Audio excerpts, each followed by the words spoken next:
of the 2024 presidential election in Senegal on West Africa Democracy Radio 94.9 FM Dakar.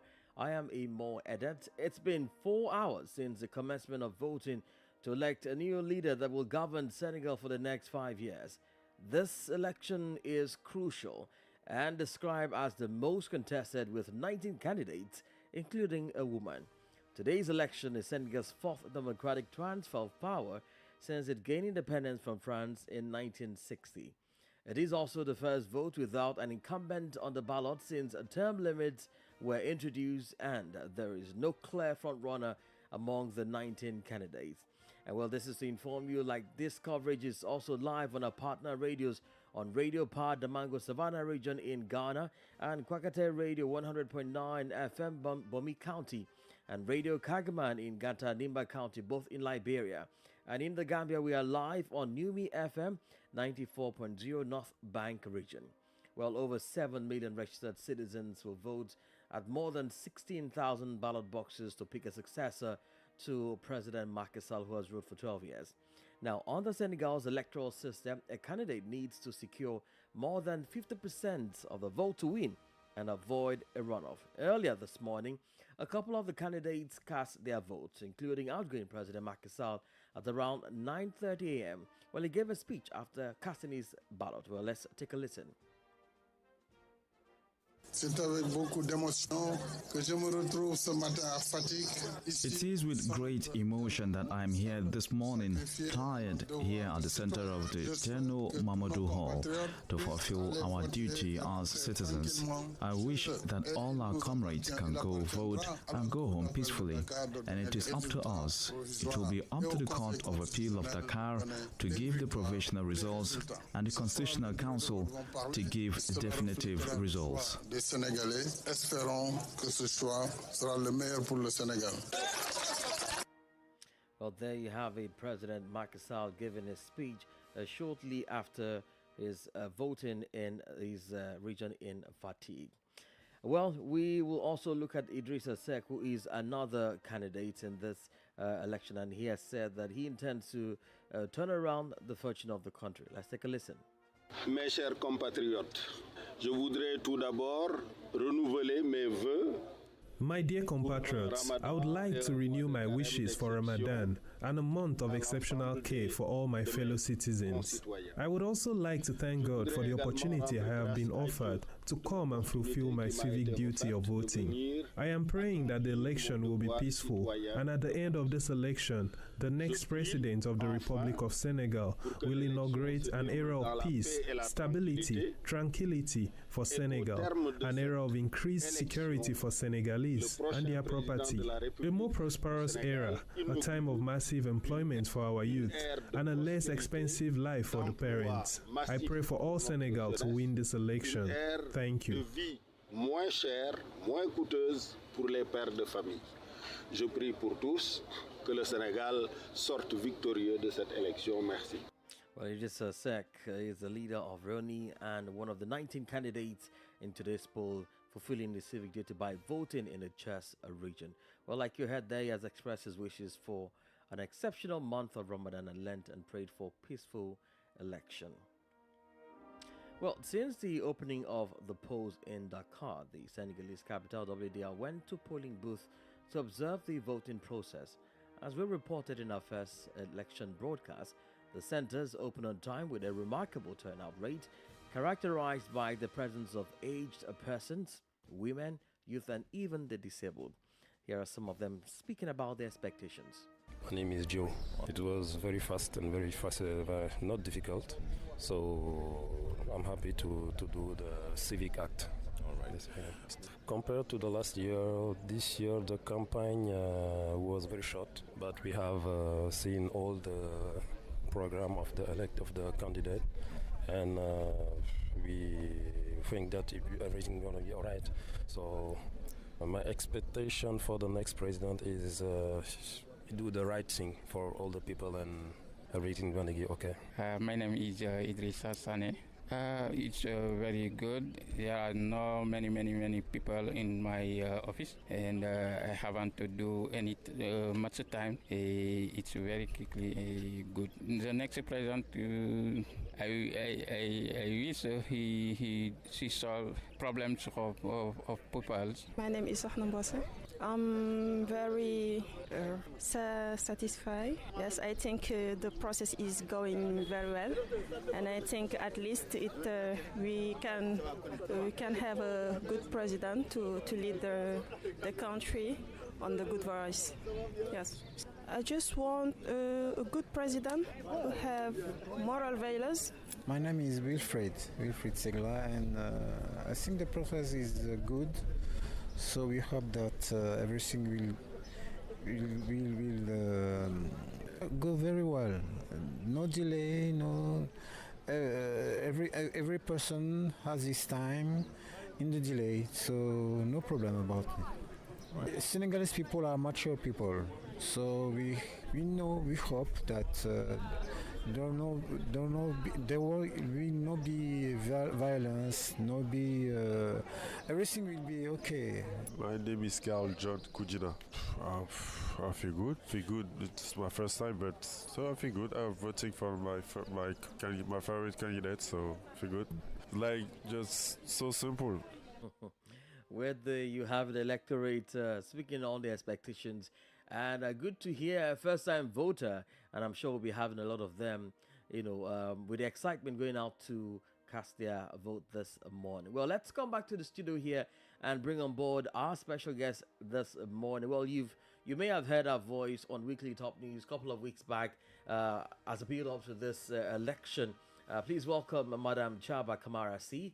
She is the founding president of Demain Senegal. Now, Demain means tomorrow Senegal. It is a civic movement here in the country. Thank you so much, Ma, for finding time to join us, and welcome to the program. Thank you. Thank you for having me today. Well, how has it been? I mean, looking at almost 2 years of chaos. Eventually, we're here, March 24, the much talked about date and much very crucial election for Senegal. It's a relief. We're also happy to get to vote today. There's this special, ambiance and atmosphere of people being happy to go and cast their ballots. So, yeah. So what was the process? Because I noticed you have voted. What was it like knowing that after a long time, because you and I had this conversation 2 weeks back, the trouble, those that may be excluded in the course of this chaotic nature of, the build up to this election. What was it like for you going in there and then having to vote for who you want to vote for, and then seeing others doing the same? Yeah, it was a bit exhilarating, really, to be honest. I went to my polling place this morning very early before 8, had to queue for 2 hours, wow. But nobody was grumpy, really. People were, relaxed about it and appreciating the capacity, the possibility that they have to enjoy their right. Well, let's talk about how we came about March 24. Maybe you can just take us through the timeline, especially for our international audience that are listening outside Senegal, starting from the cancellation of the February 25 election date. Yeah, so the vote was slated for February 25th, which is in line with the constitutional disposition that says that we have to vote on the third Sunday of February.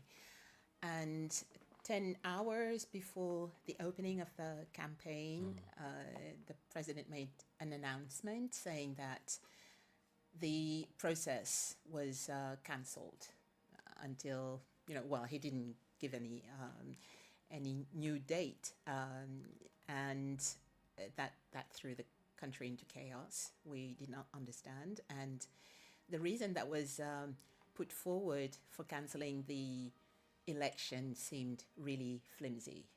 That he'd heard rumors about some judges of the Constitutional Council having been corrupted, And based on those rumors, and to this date, we were never presented with solid evidence. Or facts. So that was his reason for cancelling the election. And in Senegal, we only get to vote, it used to be 7 years, and it's 5 years now. The Senegalese people are usually very quiet in terms of, political participation. But usually what they do is they patiently wait out the moment when they can, cast their ballot and choose their president when they're not happy with the incumbent. So that's what was happening, because since March 21st, we've been in, there have been regular occurrences of violence and unrest, and ever since the president had made it clear that he was not running for a third mandate, things had quieted down, and we were patiently waiting, patiently and quietly, and this just threw everything into havoc again. So let's hope for a peaceful vote now, and hope that the Senegalese people makes the best choice. Well, there were lots of back and forth even after the initial date was given. If you remember, there were lots of coalitions, civic movement coming up to say, no, we still need a president to be sure that he's stepping down. I mean, he never said anything. He only gave the election date and he said, look, April 2 would not meet me here. But there was still some pessimism from civic organizations. Yes, because, the president had made so many false promises, beginning with the one that, he would leave power at the end of his mandate, which is April 2nd.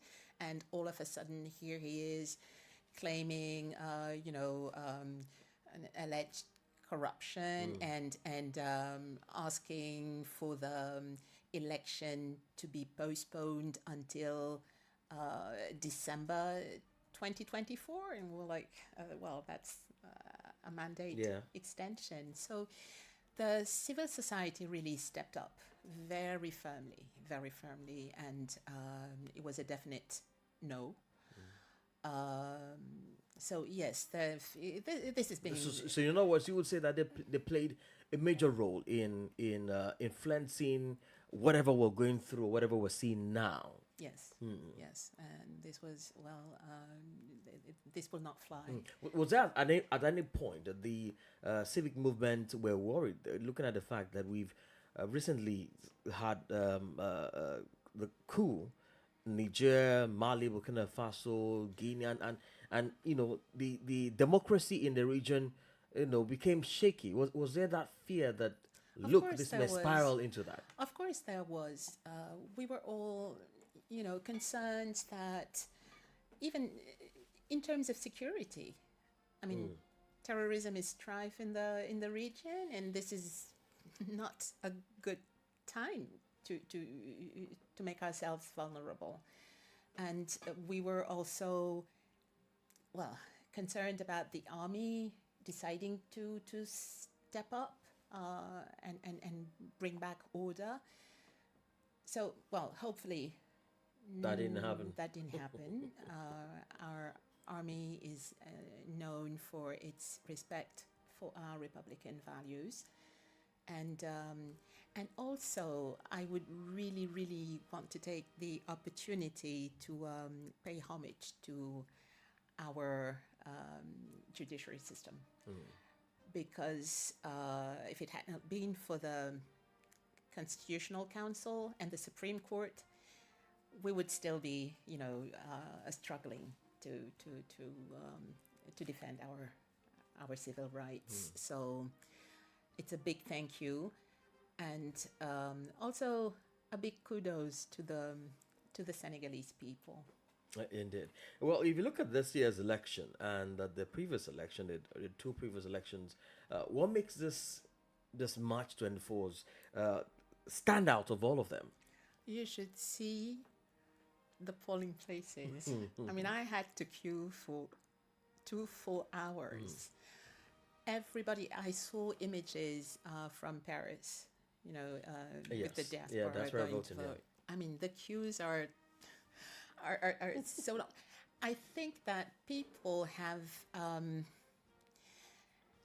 been made aware that the rights that we are enjoying right now, our freedom, our democracy, should not be taken for granted.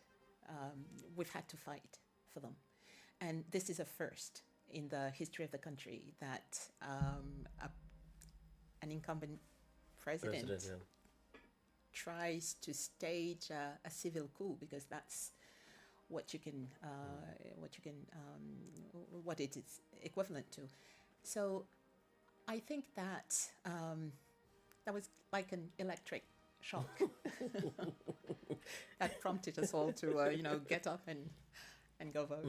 In a recent interview, the president said that everything he did in this course, in this period of the chaotic period leading up to this election, was within the law. And as the president, he acted according to the law, and that he has no room to apologize for anything. If it had been lawful, why would the judges ask him to clean up his act? If it had been lawful, then we'd still be going forward with whatever he'd tried to make us do. No. He clearly went against the Constitution, which he was supposed to defend. I mean, that was his duty and his responsibility, and he failed. But why haven't we seen that fact he talked about discrepancies in the selection process? Because, like you mentioned, I mean, we are yet to. Part of what he gave as the reason for moving the date initially from February 15th even to December, at the end of the year. But there have always been issues, with the electoral process. We had huge issues in 2019, but he was running then, and he didn't stop the process. And again, that was not on his purview. He was not allowed to do what he did. And it's a good thing that we're back now into the Republican order. Very well. Let's look at the state of democracy in the sub-region. It's really shaky. I mean, if you agree with me, with 5 countries already in coup, we're seeing the rest of them trying to pull out of ECOWAS, and things are deteriorating by the day. And many people are calling for a review of the democracy that is practiced in West Africa. Where are we getting it all wrong? It's I think, and that's my perception. I think that the first and foremost issue is one of ethics at the political level. That's why we came into this situation here in Senegal. It's about people rising to power and forgetting about all their duties and responsibilities to their people, and progressively forgetting about the principles that should lead them, because again of lack of ethics, and also the fact that in our countries everything is so much driven by politics. We should be focusing more on social issues, things like health and education and employment, especially youth employment. But when you listen to public debates, it's mostly about political issues and how districts and so really I think the focus should be back on civil needs and concerns and Can I expectations. can I hold your thought there as we bring on board the representative of the general secretary actually of the West African Civil Society Forum, WAXOF, is Kopeb Dabuga joining us online. Thanks so much, Mr. Kopeb, for joining us, and good afternoon to you. Good afternoon, Imo, and thank you very much for having me. March 24 is finally here. How is WAXOF responding to the fact that the election is finally holding? Yes, basically, I would say everyone is happy. I think for the Senegalese people, as I said in my last program with you people, I was sure that the resilient spirit of the Senegalese people will come through and will get the elections done ahead of time. And true to the word, we are seeing the elections being already in process today. So that for civil society across West Africa, it's a win. However, the issues within the elections, again, we're wondering whether the elections will be free, fair, and credible. We hope that it would be, because that is the only thing that can guarantee the will of the people. Because for Senegalese, I think at some point, holding the elections became a major priority for them, for the entire society. But looking at the hurried way in which the date was set up, and also the controversies that surrounded the issue of the date, the cancellation, the back and forth, and the eventual decision. There is, of course, concerns about the elections being free, fair, and credible. Should that be something we should be worried about? The has not complained, so. Mr. Kopeb, is that something we should be worried about? Because the main priority for the Senegalese people was, let's have an election date and every other thing will fall into place. So should we be now worried or show some concern that the election may not be either free or fair?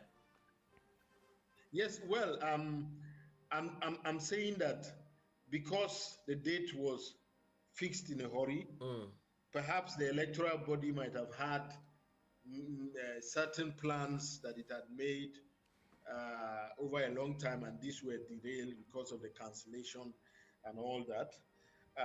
And then, of course, we know that the case of the opposition in Senegal has been a torturous one. So we are seeing that perhaps it can still be marred by issues of preparedness, issues of manipulation, and all that. Well, so this is a win for the CSOs. Let me put it that way. And how influential do you think they have really been? What role do you think they have played? Because at some point, the people were saying they were starting to make noise. I mean, with the insistent on certain policies, certain things being done. You think this is a win for them, and perhaps something other countries? Ghana is the next country in focus for election. Something they can, look at in the event of trying to make sure that the mandate or the voice of the people are heard. Yes, I think for Senegal in particular, most of the time when the analysis come out, civil society activism around the elections sometimes get tied with the opposition politics, and that is understandable because as a result of this contention between the opposition and the ruling coalition, there is that tendency for civil society to stand closely with the opposition political parties in agitating for issues that in any way are actually common to both groups, you know. But well, that may not be the same for other countries. Let's say Ghana, which is upcoming. It's purely about politics and about policies.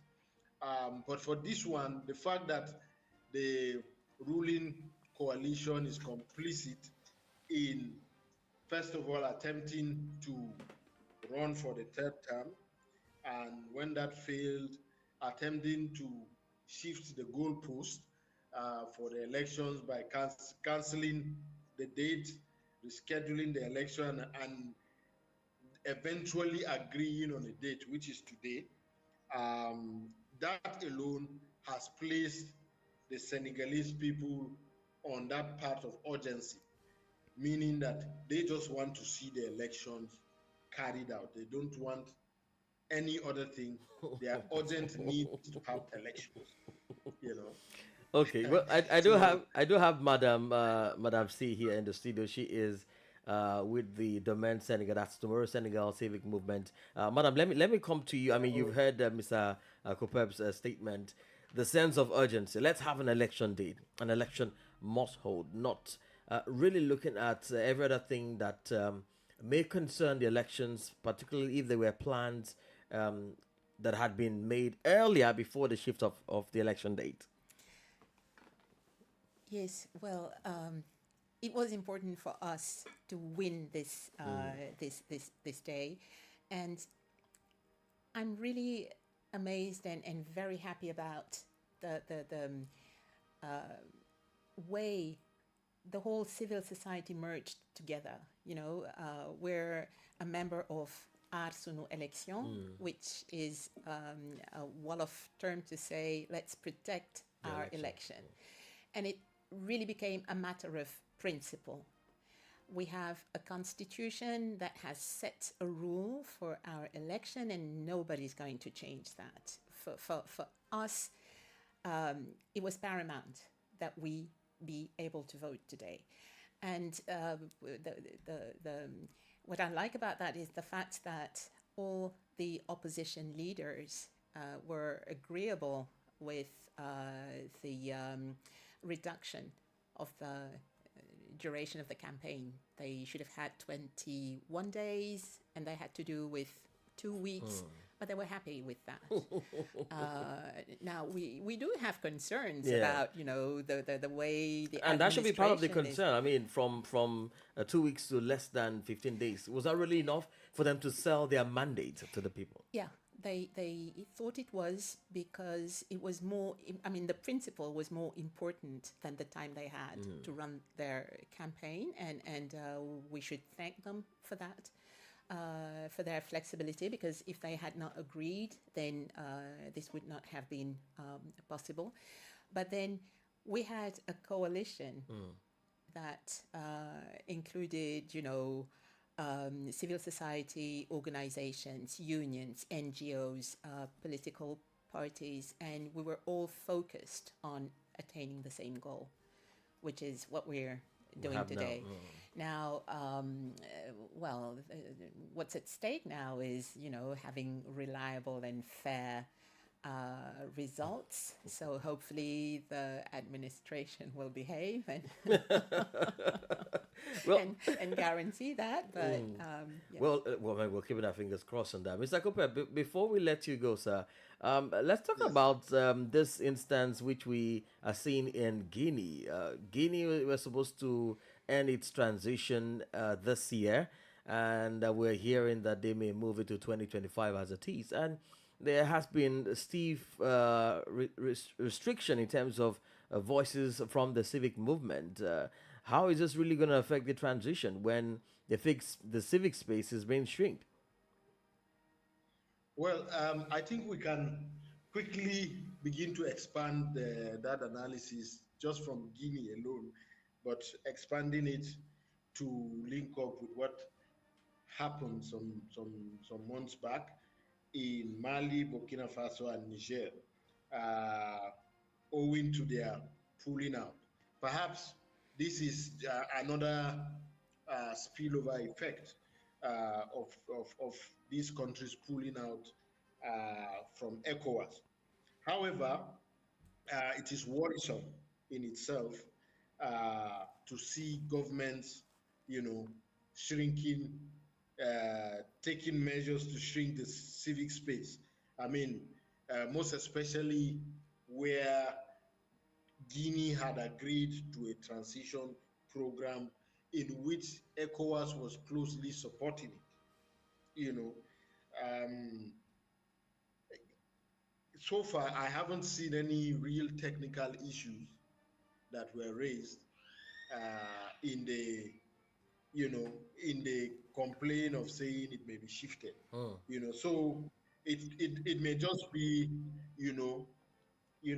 an effect of gaining this boldness to determine a different direction owing to what perhaps the trio, the Sahelian countries have done.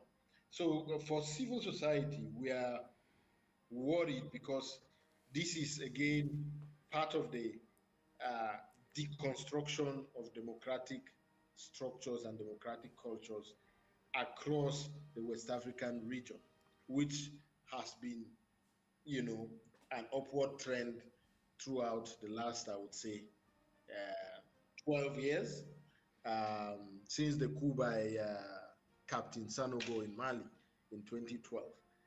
So for us in civil society, I mean, I would ordinarily call on civil society to resist it, to rise up, because I mean,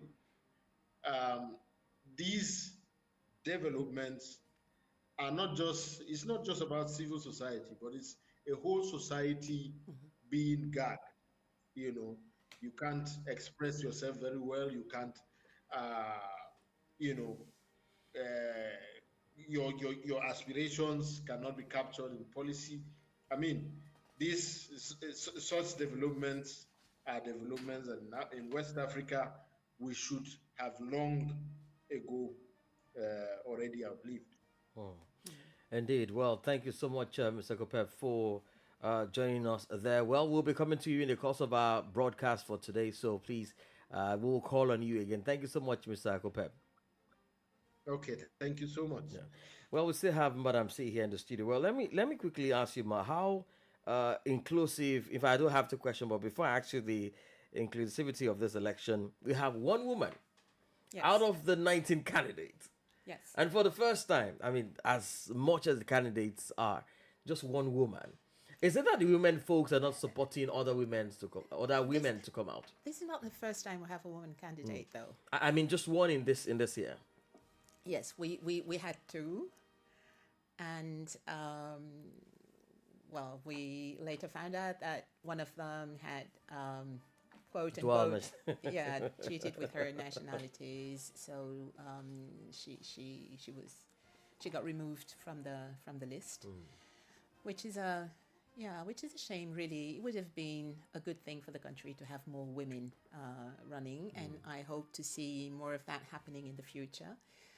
But then in terms of inclusivity and this fact being taken aside, I'm happy that we were represented by at least one woman.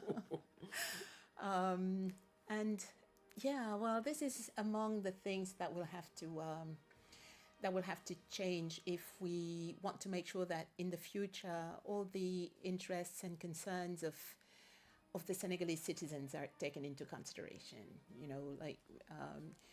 More voices, more female voices, more voices from disabled people, or any parts of the society that are in a minority or that are vulnerable should be represented at the highest level in our state. So, hopefully inclusivity will improve in the future. Indeed.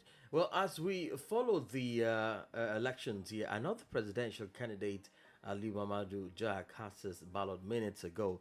and spoke exclusively to our Augustine Okoli on the field. Well, let's take a listen and then we'll continue the conversation. Everything is going very well up to now. I just voted, and we're so happy to be here. So happy to be able to vote. Finally, at least we are doing it for our country. This is, it shows how our country is attached to its democracy. And since this morning, I think the pollings and the voting is going well in all across the country. We hope that the Senegalese people have heard what we have tried to sell to them, the very ambitious program and the very ambitious project that we have for this country.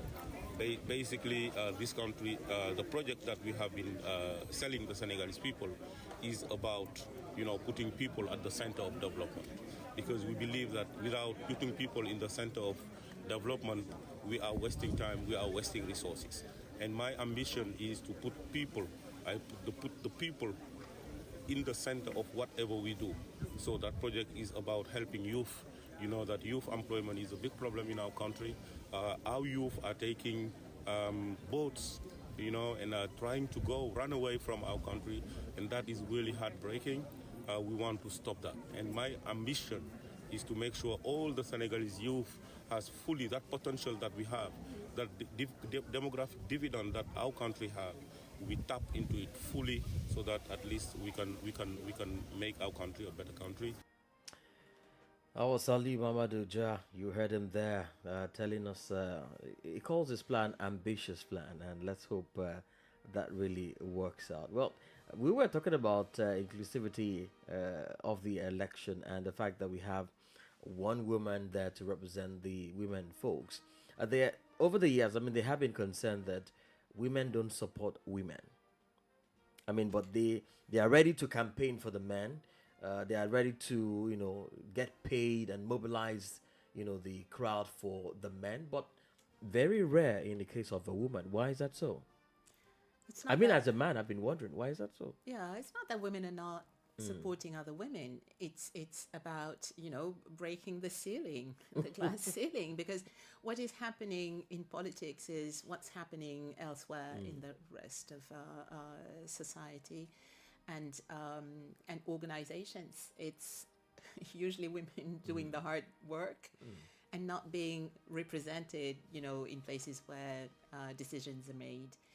And that's true also with political parties. It's very rare. I don't know of any political party that has a woman at the top. So as long as that's the case, it will be difficult for women. But the parliament is, yes, really represented. Because President Wad took that law on parity. So all elective positions must be in parity. All the lists 50-50. should be 50-50 men and women. But it's a day-to-day struggle for women to be heard. Well, we're happy. We're happy for this parity, for this law on parity, because we do have a decent representation rate at Parliament, but that needs to percolate, to the level of the political parties, and democracy should happen there as well. In terms of inclusivity and making sure that everybody's voice is heard, and that everybody gets the rewards for their engagement. So it's really, I think, too easy to say, well, this is because women are not supporting women. At the end of the day, when it comes the time to cast your ballot, you will, have considerations, more serious considerations than, is this person a man or a woman. We would not vote for a woman just because she's a woman if she does not have the necessary qualities. The problem is there are so many, there are as many women with the appropriate qualities as there are men. It's just that they're not allowed to get to the top, and that's where the issue is. Well, there have been several manifestos, several plans by these candidates, which we're going to look at when we come back from this call. Well, we do have Augustine Coley online. Augustine, tell us where you are reporting from. Well, we are here at the Mamadou Jainin Voting Center, where presidential candidate Aliyu Mamadou Jai has just cast his ballot and just exited the voting center after viewing the various polling stations, the 8 polling stations here at this voting center. Well, tell us about the crowd. We understand that there's a lot of eagerness to vote. People are churning out in their hundreds to cast their ballot. Tell us about that. Certainly, Imo, and the weather is also helping the process. Now, there are more people pulling in as compared to what we observed this morning. Especially young people are now coming, and it will interest you to know that the process is speeded. I think that the electoral staff must have been well trained to ensure that the speed of the process. As I speak to you, there is a voting, that is a polling center where now there's no one absolutely on that line. The line has been exhausted, and the staff are just waiting as any person comes who's registered from that center. That polling place will just walk directly and go and do the process. The rest of the lines are also being worked on, and they are gradually moving through. So the number is increasing as compared to what we observed this morning. Well, Augustine, have you been able to talk to any of the younger persons who are perhaps voting for the first time? And what is the feeling like? Well, I spoke with a female and a male, and what they really said was that it's their first experience to cast their ballot, and I asked them, how was the process like, to them, and they said they actually thought that it was difficult, but all they observed was that it was just a normal process, that they came in and they were helped by the electoral staff, and I asked them about any expectations, and some of them said that they are hoping for a change of the government that will bring about inclusiveness and youth empowerment, because most of them said they want to be working people, they want to be employed, and they want to have the opportunity to work for themselves and then support their endeavors. So the young people are coming in now this afternoon as compared to the morning hours. Well, Augustine, let's leave it at that. We'll be talking more on this. Thank you so much for your time, Augustine, and do stay safe. Thank you, boss. Thank you. Yeah, we still have Madam C here, and you heard him quite all right. There is that excitement for many young people. But I remember when I voted back in my country, for the first time, it was like going to...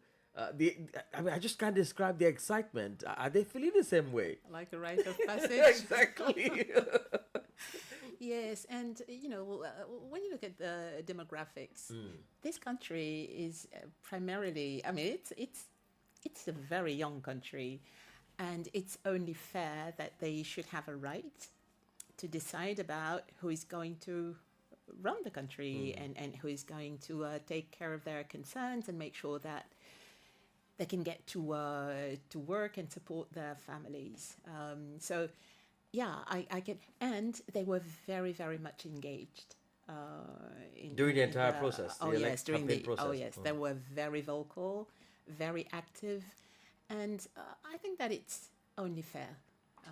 We owe this to them. Indeed. Well, we'll talk more about that. Elsewhere in Monrovia, Liberians are wishing Senegal a peaceful electoral process and hope that the results reflect the will of the people. Indeed, we are also wishing that will be the same thing here. All right, let's cross over to Monrovia and hear some Liberians speak on this. Yeah, my name is Razak Kane. I'm from Bapul County, residing in central Monrovia. What message do you have for Senegalese as they go to the polls to elect a new president? We are calling on them to be peaceful, as we were very peaceful in Liberia despite all of the horror and pools, because we've been following the Senegalese process, where Ousmane Sanko were being embarrassed and other opposition leaders were being embarrassed and so forth, where Macky Sall refused to conduct election on said term, but due to pressure he agreed. So as he agreed for said term to conduct election, we asked that he remain peaceful, to have a peaceful transition so that Africa will be on the path of peace. We should not be in a situation where there will be crumble of administrations and laws in the countries and so forth. Already Africa is not stable due to so many terrorist activities and the hijacking of power and so forth. So we want him to remain peaceful as Liberia was peaceful. We want him to learn from Liberia. What lesson can they learn from Liberia? Peaceful transition. Peaceful transition could be the only lesson, but that could only come from Macky Sall, the heart of Macky Sall, as it came from the heart of Mr. Weah. Because of peace, Mr. Weah conducted a peaceful process and he accepted the early defeat. So we expect that Macky Sall will be peaceful and will accept any result and announce in the best interest of the people, so that the people will not go off track. Because looking at where the situation is now with us, we are challenged in Africa. Yeah. We should not remain on that path.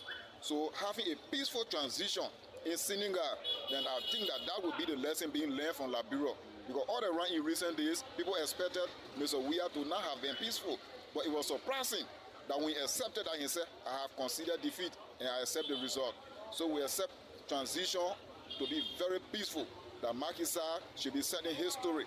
When the elections commissions are not God-fearing people, definitely they will do things in the interest that will not be pleasing to the citizens. But in as much as the president follow a path of peaceful transition, they too should do their utmost possible best, not thinking about satisfying their self-interest, but thinking about satisfying the interests of the country, the interests of West Africa, and the interests of Africa at large. Senegalese are today going to the polls to elect a new president. As a Liberian, what exactly do you wish for the people of Senegal?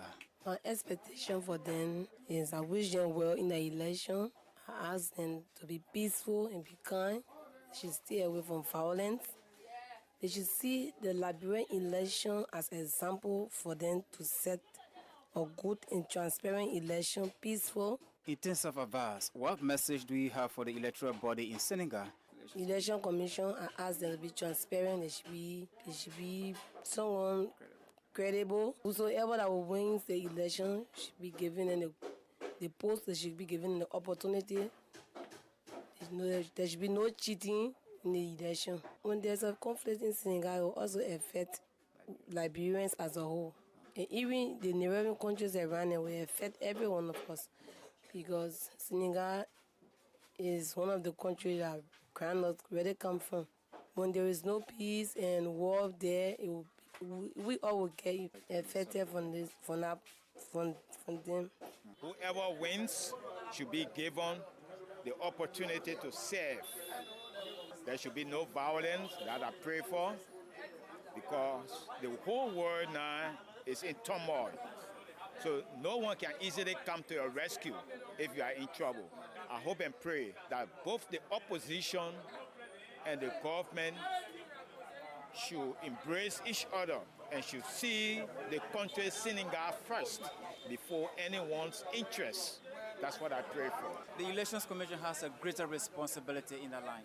Of course, right now we can say the Election Commission in Senegal, they are in charge of the peace of Senegal now. So it is their work that will make the country either peaceful or go into flame. So we are appealing to them. We are all human beings. We have our sides, but we should at least try to do away with those things that will bring violence in our country. So the electoral process there and the electoral body, they should try to do their utmost best. Whoever wins should be given the chance to serve the people of Senegal. Just like what happened in Liberia. Just like we did in Liberia. And George, we are peacefully handed over power to President Joseph Boakai. I pray that there will be a peaceful elections in Senegal, void of violence.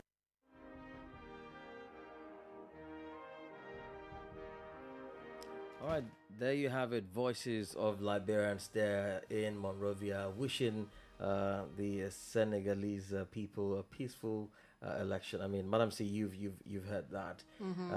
These are warm wishes, asking the people to also see what happened in Liberia a couple of months back when they had this election, and of course a peaceful transition. Yes, I heard words of wisdom, and this word of peace. That's the cornerstone of our culture. In Senegal, peace is really the highest value, and that's what we're hoping for. Today, I mean, the turnout rate in the polling stations is the highest that I have ever witnessed. But everybody's quietly and very calmly, voting, and I hope that stays the same until the end of the process. And I hope that the transition will be peaceful as well. And the other prayer that I heard and for which I'm grateful and which I share is that the next president be there to serve the people. That's what it is about, serving the people. And I hope that that will be the person that we will choose eventually. Well, as we round off this edition and conversation, let's look at some of the programs promised by all of these candidates. We have a couple of economists among the list of candidates, a medical doctor, we have professors. What is different from what we have seen in previous administrations, I mean, of all the promises lined up? Well, to be honest, there were so many programs to read and understand and digest. I think really what's most important today is less the program or even the person. It's about the system. What do we do about it? How do we make the necessary reforms to make sure that this will never, ever happen again in Senegal? So this should be the utmost priority in the first few months of the next president's tenure. Make sure that we have a system whereby the civil rights will be preserved and protected, and whereby the powers of the president will be balanced by his or her responsibilities, and that clear sanctions will be identified in case the president steps out of his or her role. Well, my final question to you, madam, is since independence, I mean, the country has enjoyed smooth transfer of power from one president or from one administration to another. No record of a coup, no record of what we saw in the last couple of days. I mean, what makes the country very different from others, from other countries in Africa? The culture. That's my conviction. We talked about peace. It's a reality. I mean, you see somebody in the morning, to say good morning, you use the word peace. Enjoy your meal, there's peace in it. And that's really what we value most. We think that between human beings, peace should come first. And we have retained some very, very old traditions that date back to the 13th century. Just, to have those mechanisms for social peace. And I think that's the reason why to this date there are no ethnic tensions, no issues with religion, and I do hope it stays like that. Indeed. Well, thank you so much, Madam Java Kamara C, the founder president of the Men Senegal Tomorrow Senegal, a civic movement here in Senegal. Thank you so much, Ma, for your time, and I'm happy that you were able to vote despite the the 2 hours on the queue. All right, that will be it from our end here. Thank you so much, everyone, for joining us, especially our listeners in Liberia, Ghana, and the Gambia. Thank you so much again. We'll be back much later in the day for updates of the coverage of the 2024 presidential election in Senegal. Many thanks to my colleagues at the other end of the glass, Abdullah Hassan, Mauda Juve, Christian Mukudi, Ogiberika, for the contribution. I am Imo Edet. We'll be back much later in the day. Stay with us.